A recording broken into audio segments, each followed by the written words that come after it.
ఇళ్ళు వదిలి బయట తినడం అంటే నాకంత ఇష్టం ఉండదు. మీరే ఇలా అంటే ఎలా అంకుల్? రేపు నేను ఊరెళ్తున్నాను.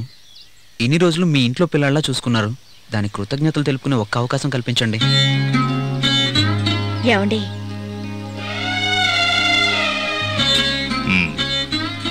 రేపు ఎలా వెళ్ళిపోతానంటున్నావు కదా, వస్తానులే. Thanks uncle. హో గురూజీ, మీరు రావడం మంచిదైంది. త్వరగా రెడీ అవ్వండి, మనందరం బయటికి వెళ్తున్నాం. అంటే మీరు కూడా రెడీ అవ్వండి. ఓకే, రండి. మా మావయ్య చాలా మంచి వాళ్ళ ఉన్నారు. మీరేమంటారు గురూజీ? ఏదో ప్లాన్ చేసుకున్నట్టున్నావు. లాస్ట్ డే కదా, చేసుకో. Thank you.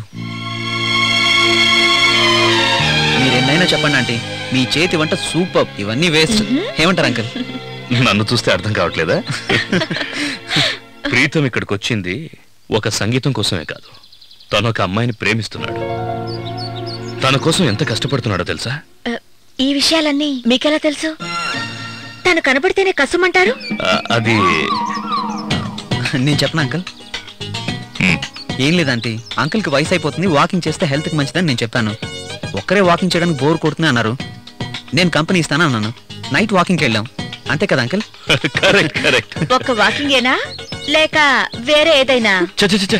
అదంతా వదిలేసి ఎన్నో సంవత్సరాలు అయింది. ఆయన పిల్లల ముందు ఇదంతా అవసరం?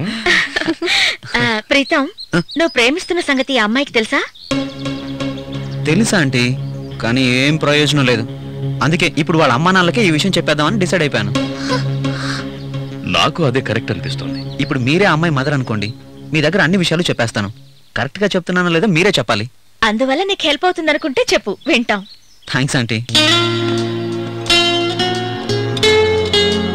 నా పేరు ప్రీతం అంటారు. బిజినెస్ మ్యాగ్నెట్ గౌతమ్ ప్రసాద్ గారు ఒక్కగానొక్క కొడుకుని. నాకు అమ్మలేదా ఆంటీ? అలా అని మీ అమ్మాయిని అత్తలేని ఇంటికి పంపిస్తున్నానని మీరేం బాధపడాల్సిన పని లేదు. మా నాన్న తాతయ్య మీ అమ్మాయిని పువ్వుల్లో పెట్టుకుని చూసుకుంటారు. నేను ఎక్కువగా చదువుకోలేదంటే, కానీ మా అమ్మ తనలో ఉన్న ప్రేమనంతా ఇచ్చి వెళ్ళారు. మీ అమ్మాయికి ఎటువంటి కష్టం రాకుండా ప్రేమగా చూసుకుంటాను. తన పేరుకు మాత్రమే మా ఇంటి కోడలు, ఇంటి ఆడపడుచు కన్నా ఎక్కువగా చూసుకుంటామంటే. మీ అమ్మాయిని చూసిన తర్వాత, తను రాసిన డైరీ చదివిన తర్వాత, తను లేకుండా బతికే ఈ లైఫ్కి అర్థమే లేదు అనిపించింది. అందుకే తను వెతుక్కుంటూ ఇక్కడి వరకు వచ్చాను. దయచేసి మీ అమ్మాయిని పెళ్లి చేసుకోవడానికి పర్మిషన్ ఇస్తారా?